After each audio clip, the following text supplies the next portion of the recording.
Alright everyone, today I'm doing a non-spoiler review of the graphic novel Green Lantern Earth 1, and this is the second volume in the series.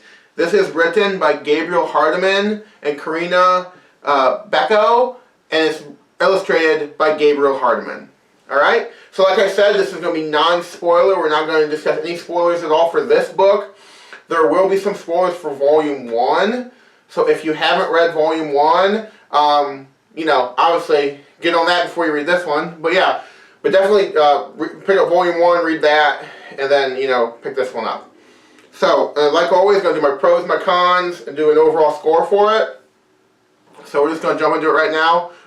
So starting out, a quick summary of the book. For any of you who didn't read Volume 1, or those of you who did, a quick recap of that, you know that in Volume 1, the Green Lantern Corps had not been around for a really, really long time. And then Hal Jordan is a space explorer. He works for a mining company in space, and he finds a Green Lantern ring and starts this whole process of kind of reviving the Green Lantern Corps and everything. And at the very end of that book, it sets up a tease of the last Guardian of the Universe, of Oa, and the Yellow Lantern. So this book, one of the main focuses of that is continuing that thread where the Yellow Lantern Corps shows up. They're more powerful than the Green Lanterns, and there's more of them. So this book is all about dealing with that and everything, and it's establishing this new mythos and everything with the Green Lantern Corps and the Yellow Lanterns, and kind of what it all entails, and just a fresh spin on everything. So we're gonna start with the pros right now. My first pro for this is the art. The art for this is so good, and once again, it's Gabriel Hardiman, and he did the art for the first volume as well. And there's just a roughness and a bleakness to the art that I just like. It just feels cold and desolate. It feels like space. It has this very much especially the first volume, but this volume as well, has a very much an alien vibe to it. Even when there's there's a lot of black, a lot of shadows. Even when there's color, the Yellow Lanterns or Green Lanterns or whatever, or there's explosions. They're not bright, like mainstream Green Lantern comics are. Usually there's colors and a space. It's very bright and vibrant.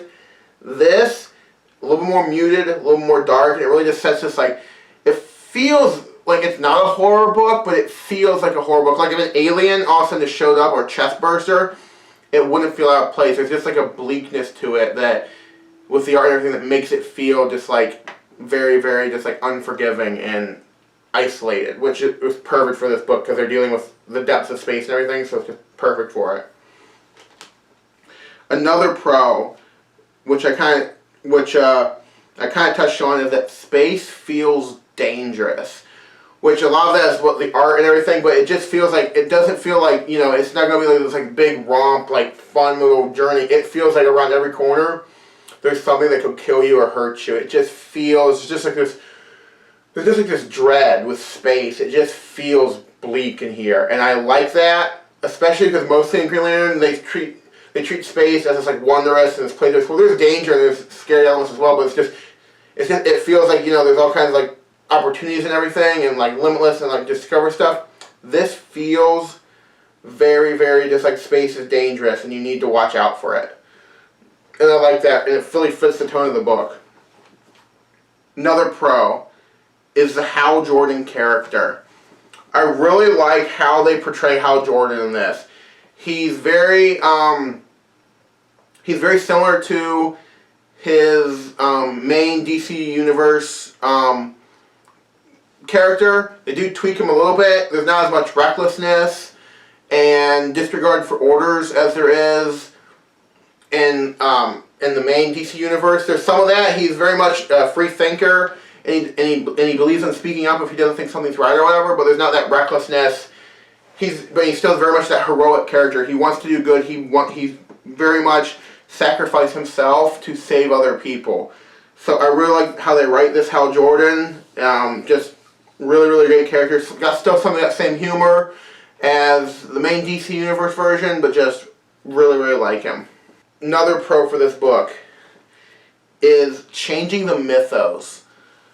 So one of the big things that the Earth One volume line of books does is they take familiar concepts or familiar characters and they tweak them and they bring them into a fresh approach. So their Batman with a fresh approach, their Superman with a fresh approach.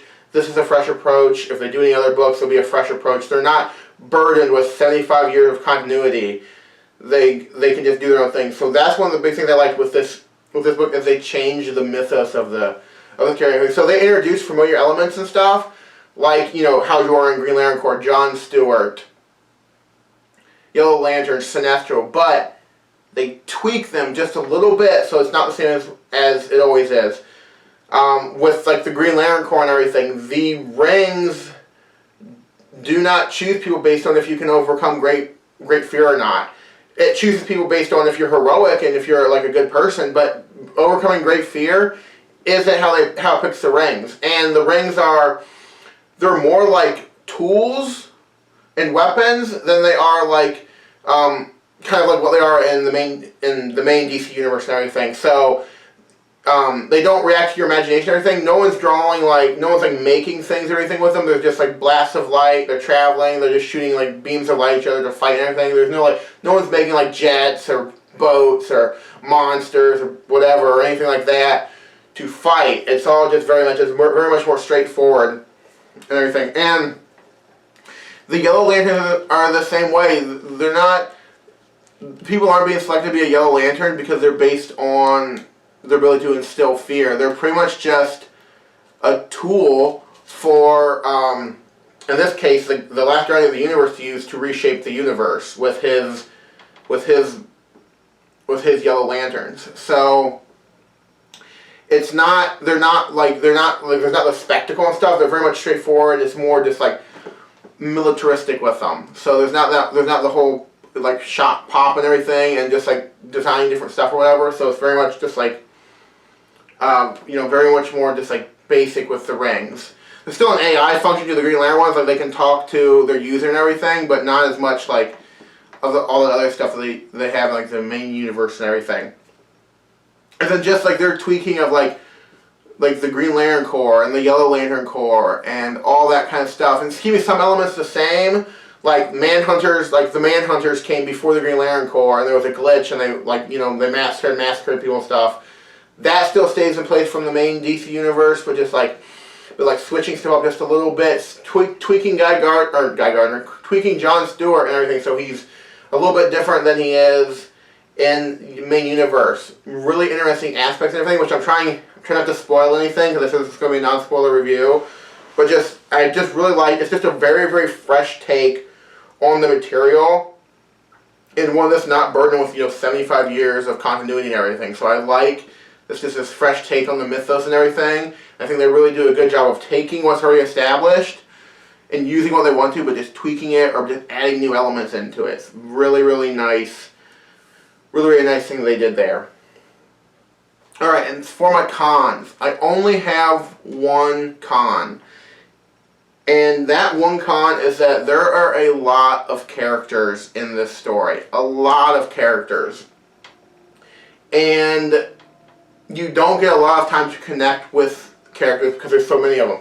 And some of them feel like they're really important, but they don't get a lot of page time or whatever. You don't get to see them a whole lot because there's so many characters.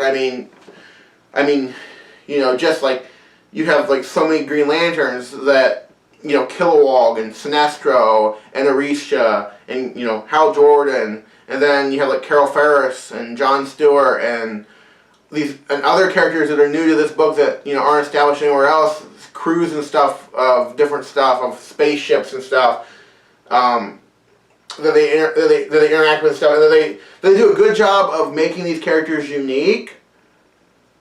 But there's just like so many characters that some of it you wish that, there wasn't so many characters so you could have a core cast. You can spend a little bit more time with them and get to know them a little bit better. But that's really my only con, is that there's just so many characters. But that's pretty typical of Green Lantern stories. If you look at Green Lantern stories, there's usually a bunch of characters in them.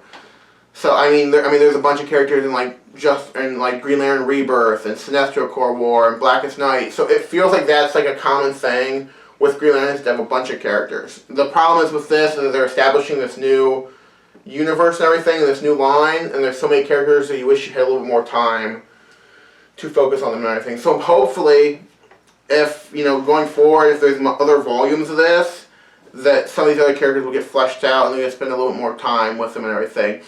And where the book ends, where they leave Hal Jordan, without spoiling anything, where they leave Hal Jordan, it might be a way for them to focus on other characters and stuff, and not having him be the primary focus. But, So overall, I really, really like this book.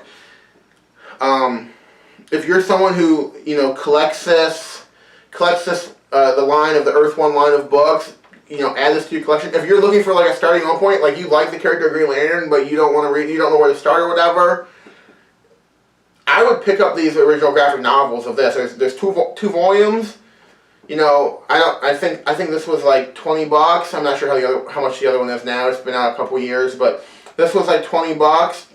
So like for like $40, you can have a pretty good jumping on point for Green Lantern, and you don't have to worry about spending a bunch of money trying to pick up every volume of Green Lantern. You can just focus on this run, these OGNs, and get those. And then also, and they have the Superman and the Batman ones as well, which are both really good. Superman kind of peters off there at the end, but Batman is really good as well. So, if you want just like a fresh point, you're not sure where to start, you're a new reader, pick up these Earth 1 books and start out with those. Really, really good stuff there. And I like the whole Earth 1 line. I think it's a really good idea as an entry point for new readers and stuff who don't know, a lot about the mythos and everything, and so they don't feel like overwhelmed, like, oh my goodness, I have to read so much stuff. So that I feel like it's a good jumping on point with introducing characters that are familiar to readers, but in a little bit different context. So I like this. I like the Earth 1 line of books in general, and I hope they continue to do more with other characters and with continuing characters that they've already done. So, yeah, but overall, really, really good read. I would highly recommend this, guys. I would give this a 9 out of 10. It was such a good read, such a good, a fresh take on the Green Lantern mythos and everything. Highly recommend this, guys. Absolutely pick this up. 9 out of 10 for me. Such a good read. As always, thank you all so much for watching. Please like, comment, and subscribe, and I will see you the next time that I log in for Monitor Duty up here in the Watchtower.